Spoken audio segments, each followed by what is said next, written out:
Voilà le courrier qu'on a reçu le 27 octobre de la préfecture. Ce courrier, la maire d'Azé le redoutait depuis maintenant plusieurs mois. Pour cause, il annonce que la commune va être prélevée à hauteur de 11 632 €.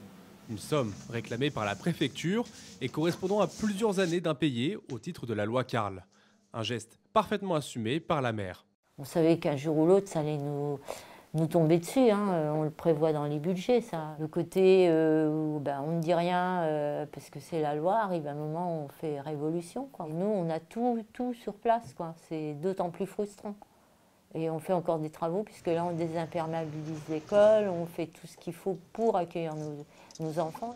Et la commune d'Azé n'est pas la seule à s'opposer à cette loi. Dans le Loir-et-Cher, le village de Toré-la-Rochette ainsi que le regroupement scolaire de Danzé, Rare et Épuisé ont également refusé de s'y soumettre. Coût total pour ces derniers, 23 000 €. Du côté du diocèse, gestionnaire des établissements privés, ce mouvement de contestation suscite une certaine incompréhension.